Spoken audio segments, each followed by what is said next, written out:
Hi everyone, happy Easter. Today, our topic on diction and school matters is classroom decoration. Is what? Classroom decoration. Now, what is classroom decoration? As we all know, that decoration simply means beautifying a place or a thing. The same thing is applicable to what? The classroom. So, classroom decoration simply means beautifying the classroom. But now, what's the difference between the normal decoration you do and classroom decoration? That's where most persons miss it.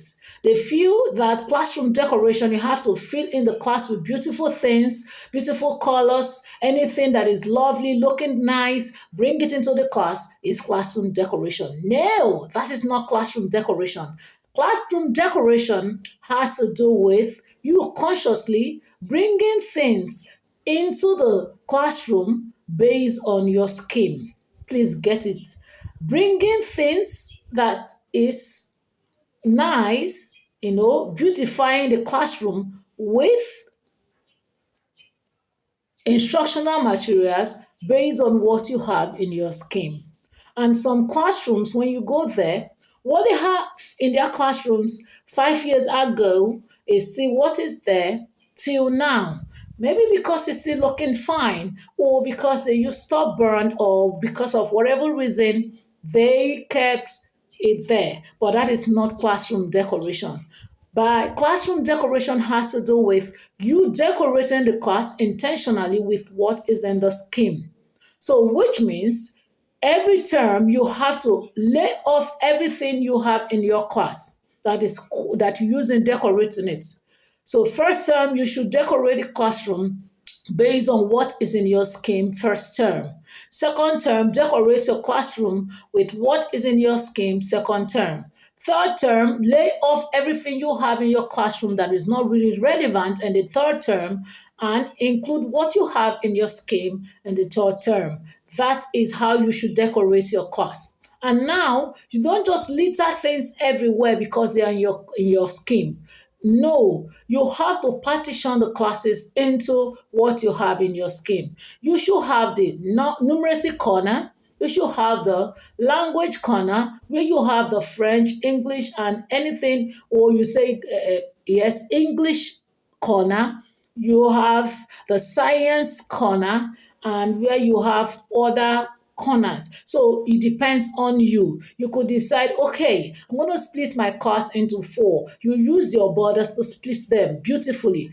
Then it's just that I do not have a normal classroom here. I wanted to make this video in a classroom where you will see a well decorated class, but I couldn't lay my hand before I could make this video.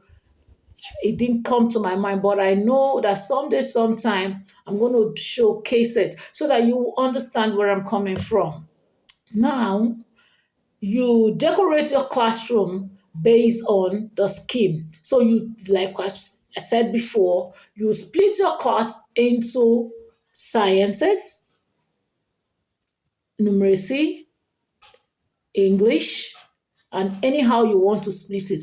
Then what do you do? For the sciences, all that has to do, all the topics in the sciences that are really relevant, that really need instructional material, because it is not all the topics you have in your scheme that really need instructional materials, or that you must use instructional material to pass the information. Those ones that really need instructional material for the lesson to be properly understood, you get them out, do the instructional material for them, put it on the science corner. For numeracy, the same thing. For all the languages, grammar, you put it, do something beautiful and place in your class. Now, how does classroom decoration help us?